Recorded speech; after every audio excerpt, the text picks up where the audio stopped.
mo sa kanyang karapatan. Ngunit paano mangyayari na ang kliyente nila ay papayuhan sa kanyang karapatan kung bubulungan lang siya, ay makikita siya ng isang chairman doon. Attorney, huwag mong bubulungan yan. Iko-contempt kita. Correct. Nasaan na po yung sinabi sa saligang batas na lahat ng inuusig ay meron siyang karapatan sa abogado? The right to counsel. Wala na po. The right to confront your accuser. Wala po mga accuser doon. Ang ginagamit po ay mga sinumpang salaysay, hindi man lang in-authenticate, ipinalagay na totoo lahat ang nakasaad ng mga aligasyon. Anong gagawin ng isang tao sa harap ng ganito na walang rule of law at walang due process?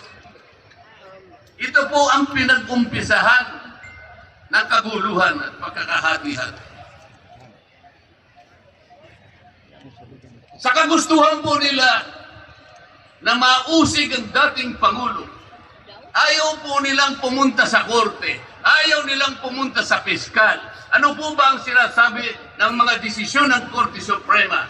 Kapag ka napatunayan nyo ang isang tao ay maaaring nakagawa ng kahit anong paglabag sa lahat ng batas, anumang batas, dalhin ninyo sa piskalya, dalhin ninyo sa korte.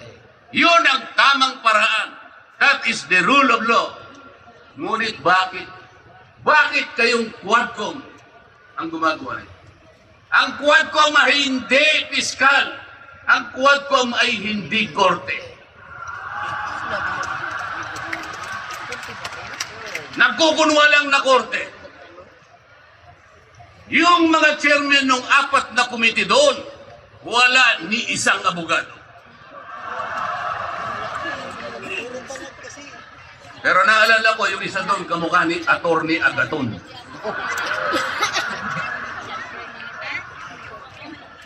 So sa halip na ang unahin ay yung kapakanan ng mamamayan, sa harap at liwanag ng napakaraming nakabantang panganib sa atin,